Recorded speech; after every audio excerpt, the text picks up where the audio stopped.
নমস্কার, আমি তরুণ ঘোষ। 1971 সালের 16 ডিসেম্বর বাংলাদেশ স্বাধীন হয়েছিল। 3 ডিসেম্বর যুদ্ধ শুরু হয়েছিল।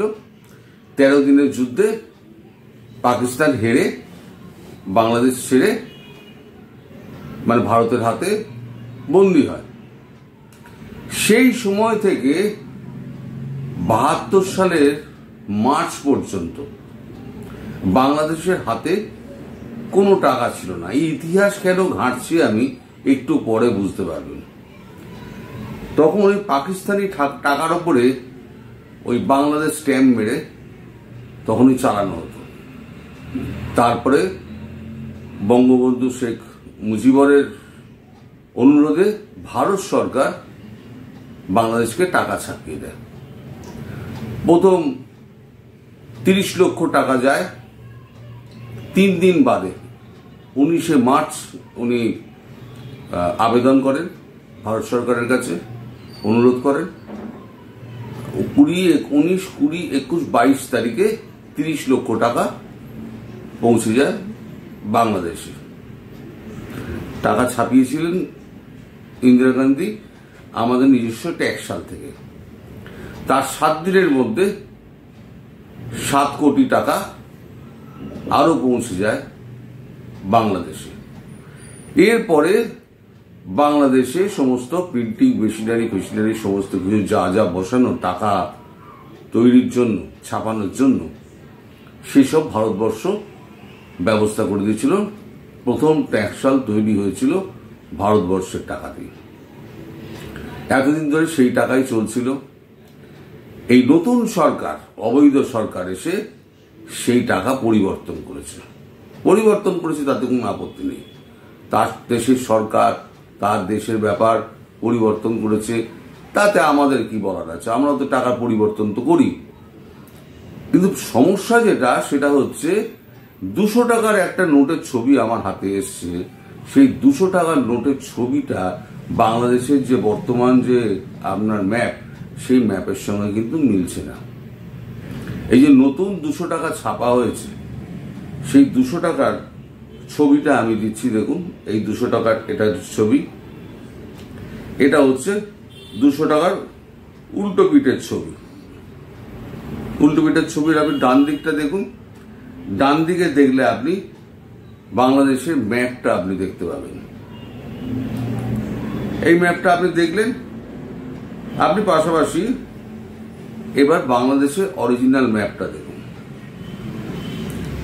এটা হচ্ছে অরিজিনাল বাংলাদেশের ম্যাপ, আমি গুগল থেকে ডাউনলোড করেছি। এই যে বাংলাদেশের যে ম্যাপটা, নতুন যে ম্যাপটা টাকার মধ্যে ছাপা হয়েছে, এর মধ্যে পশ্চিমাঞ্চল এবং উত্তর পূর্বাঞ্চলের কিছু কিছু জায়গা, ভারতবর্ষের জায়গা যোগ করে ম্যাপটাকে একটা স্কোয়ার রূপ দেওয়া হয়েছে। চীন যে বদমাইশিটা করে না, মাঝে মাঝে অরুণাচলের কিছু অংশ ঢুকিয়ে দিয়ে একটা ম্যাপ জারি করে, কিন্তু টাকা ছাপানোর সাহসটা চীন এখনো পর্যন্ত দেখায়নি। যে দুঃসাহসটা বাংলাদেশ করে দেখালো। তো এই হচ্ছে বাংলাদেশের। এই জন্য ইতিহাসটা আমি বললাম যে এই ইতিহাস তো এরা ভুলে গেছে। যে ট্যাক্স সালে টাকা ছাপাচ্ছে, বাংলাদেশের টাকা ভারতবর্ষের পেছনে আংলি করে, সেটাও কিন্তু ভারতবর্ষের টাকায় প্রথম তৈরি হয়েছিল। পরে মডার্নাইজেশন হয়েছে, নতুন ট্যাক্স সাল আরো হয়েছে, তা তো অস্বীকার করার জায়গা নেই। কিন্তু এই ইতিহাস তারা ভুলে গিয়ে এখন পায়ে পা দিয়ে কি করে শত্রুতা করা যায় তার চেষ্টা করে যাচ্ছে। এই যে আপনারা বলেন না যে কেন দেরি হচ্ছে, ভারত কেন এত দেরি করছে? ভারত দেরি করছে এই কারণে, কূটনৈতিক কারণে। আপনারা সোজা সরল মানুষ, আপনারা বুঝতে পারবেন না কূটনৈতিক খেলা কি। ইউনুস অত কূটবুদ্ধি নয় ইউনুসের, কিন্তু ডিপ স্টেট ইউনুসকে এই কূটবুদ্ধিগুলো যোগাচ্ছে। তারা জানে যে এই যে ভারতবর্ষকে যদি ক্রমাগত খোঁচা দেওয়া হয়, ভারতবর্ষ রিয়াক্ট করবে। ভারতবর্ষ রিয়াক্ট করলে ভারতবর্ষ একটা অ্যাকশন নেবে। এখন দেশের ভেতরে অস্থিরতা, বাংলাদেশের ভেতরে সবাই নির্বাচন নিয়ে চেপে ধরেছে, নির্বাচন করতেই হবে। নির্বাচনে এখন গলার কাঁটা হয়ে গেছে ইউনূসের।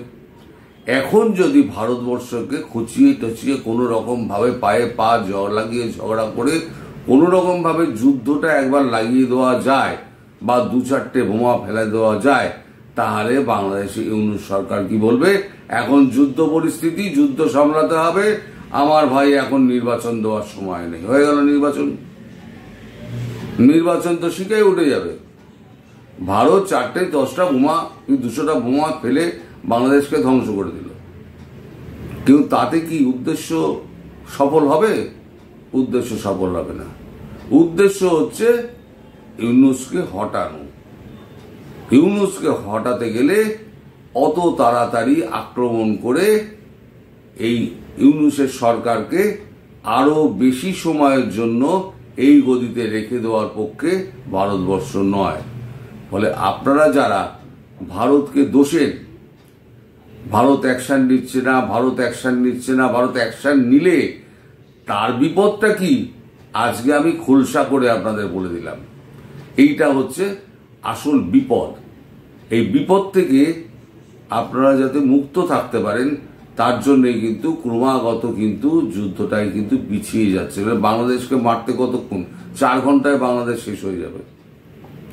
3.5 দিনের মধ্যে যদি পাকিস্তান শেষ হয়ে যেতে পারে, প্রায় কোমর হয়ে গেল পাকিস্তানের, আর 2 দিন যুদ্ধ করলে পাকিস্তান জয় হয়ে যেত, কি 3 দিন বড় জোর লাগতো।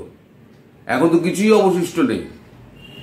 এখন আবার বললাম না, বাইরে থেকে আর্থিক সাহায্যগুলো আসছে, এসে আবার $40 বিলিয়ন তো আমেরিকাই দেবে। পাকিস্তানকে দরকার, আর বাংলাদেশকে দরকার কি জন্য? ভারতকে অস্থির করে তোলা। পাকিস্তানকেও আবার সিধে করে দাঁড় করাবে ভারতকে অস্থির করার জন্য, আর বাংলাদেশকে যদি কোনো রকমের যুদ্ধে জড়িয়ে দিতে পারে ভারতের সঙ্গে, তাহলে পরে কেল্লা ফতে, তাহলে পরে ইউনূস সরকারকে আর বিদায় নিতে হবে না। ইউনূস সরকার জীবনে আর আপনার নির্বাচনের নাম গন্ধও করবে না, ও মানে আপনারা নির্বাচনের ব্যাপারটা ভুলে যান। এটা হচ্ছে ওর আসল বুদ্ধি। বুদ্ধি ওর নয়, বুদ্ধি কিন্তু হচ্ছে ডিপ স্টেটের। বলেছিল ডিপ স্টেট এখনো পর্যন্ত ভীষণ অ্যাক্টিভ। ডিপ স্টেটকে আপনারা চেনেন না। ডিপ স্টেট এত ডিপ যে চাইলেও ট্রাম্প কোনোদিন তাকে উগড়ে ফেলতে পারবেন না। এখন তিনিও ডিপ স্টেটের একটা অংশ হয়ে গিয়েছেন, কারণ তাকেও গদি টিকিয়ে রাখতে গেলে ডিপ স্টেটের হয়েই কাজ করতে হবে। তার জন্যই ট্রাম্প এখন ওই দলে ফিরে গিয়েছেন। শিং ভেঙে বাছুরের দলে ঢোকা বলে না, ট্রাম্প এখন তাই করেছেন। এই হচ্ছে মানে আমাদের 200 টাকার নোট ছাপানোর এবং তার ম্যাপ পরিবর্তন করার আসল হচ্ছে এই হচ্ছে কারণ, যাতে ভারতবর্ষ যাতে রিয়াক্ট করে, ভারতবর্ষ যাতে 2-4টে বোমা ফেলে বা সৈন্য ঢুকিয়ে দেয় ইউনূসকে তাড়া করে। এটা আটকানোর জন্যই ভারতবর্ষ কিন্তু এখনো পর্যন্ত কিছু করছে না। কূটনৈতিক ভাবে চাপ দিয়ে নানান রকম ভাবে করে এই জল বন্ধ করো, মুখ বন্ধ করো, ধীরে ধীরে সব করবে, নাভিশ্বাস তুলে দেবে। রাজনৈতিক দলগুলোকে দিয়ে চাপ দেওয়ানো, সেগুলো চাপ দেওয়াবে। ইউনূসকে যাতে নির্বাচনে যেতে হয়, ইনক্লুসিভ নির্বাচনে যেতে হয়, তার জন্য ভারত চাপ দেবে। এখন আপনারা যদি ভারতকে ভুল না বোঝেন, আমায় যদি ভুল না বোঝেন, তার জন্যেই আমি আজকে আসল সত্যটা আপনাদেরকে বলে দিলাম যে এটা হচ্ছে ইউনূস অ্যান্ড ওই ডিপ স্টেটের একটা চাল। এই চালের জন্য ও সাহস করে, মানে এতটা সাহস হয়েছে, টাকা হচ্ছে এমন একটা খুব স্পর্শকাতর জিনিস, মানুষের হাতে হাতে ঘোরে টাকা। টাকা অনেক কিছু বহন করে, শুধু টাকা কিন্তু শুধু সম্পদ নয়, টাকা একটা দেশের আইডেন্টিটি, তার প্রতীক, তার সম্মান। সেই টাকার মধ্যে যদি ম্যাপটাকে বসিয়ে দেয়, সেটা কত বড় দুঃসাহসিক কাজ বুঝতে পারছেন? ফলে জেনে শুনে ইউনূস এই জিনিসগুলো করছে ভারতকে খোঁচানোর জন্য। ভারত চুপচাপ দেখছে। আচ্ছা, সুতো ছেড়ে যাচ্ছি, তুই কত দৌড়বি, দৌড়ো। ওই হুইলে করে মাছ ধরে না, তারপর দেখবে হুইল ছাড়ছে, তারপর আস্তে আস্তে গোটাচ্ছে, হুইল ছাড়ছে আর গোটাচ্ছে। এই করতে করতে মাছ যখন হাঁপিয়ে পড়ে তখন পাড়ে এনে জালে তোলে। এই হচ্ছে ব্যাপার। আপনারা আমাকে ভুল বুঝবেন না, ভারতবর্ষকেও ভুল বুঝবেন না। আমরা আপনাদের সবার পাশে আছি, কিন্তু আপনাদের ভালোর জন্যই যতটুকু দেরি করা বা অন্য কিছু করা আপনাদের জন্যই করা হচ্ছে। আপনারা সবাই ভালো থাকবেন, সুস্থ থাকবেন এবং সাবধানে থাকবেন। নমস্কার।